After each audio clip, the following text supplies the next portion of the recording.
Good morning, Abotai. Last time we started speaking about the halachot of blood found in eggs, whether or not it makes the entire egg asud, depending on where it's found, because Chazal teach us that blood in an egg indicates the beginning of embryonic development, and obviously the blood of birds, of fowl, is asud. Now, that's in general, in olden times when people had regular farms and there were hens and roosters running around the farm, so that was certainly the halacha. The question becomes, nowadays, in most egg farms, when they have just hens, just the females on the farm, usually they're cooped up without any access to any males whatsoever.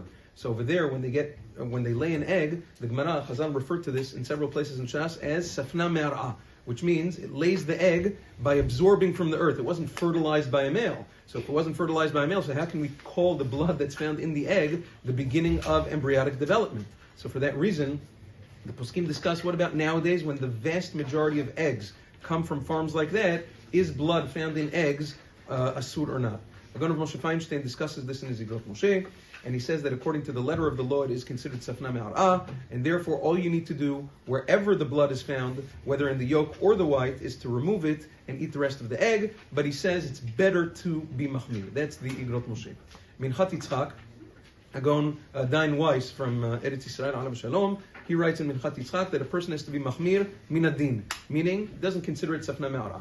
Maran Zochron Baruch discusses this in several places in the Sfarim.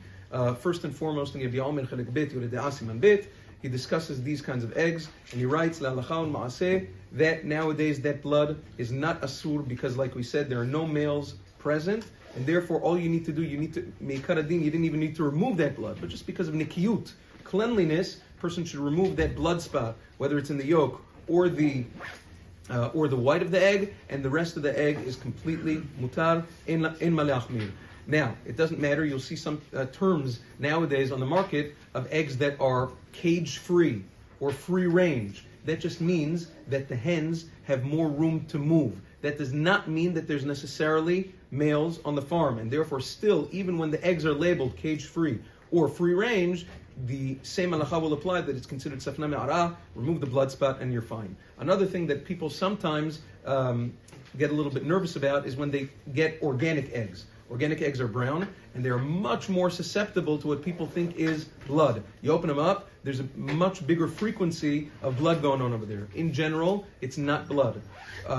Brown or organic eggs are susceptible to what we call protein spots. Protein spots, even according to the poskim that are machmir, Rav Moshe and the Minchat Yitzchak, everyone agrees that protein spots, because they're organic, can be removed and then eat it. You can tell, look online just to see the difference between blood spots and protein spots, and then you'll tell. But according to our minhag, there's absolutely no difference. Nowadays, unless you're on a farm and you're Old McDonald and you know that there's what's his name? There's males and females running around, then the halacha that Chazal we're speaking about kicks back in. But otherwise, meikar adin, just remove it, and the rest of the egg is mutar. Have a wonderful day.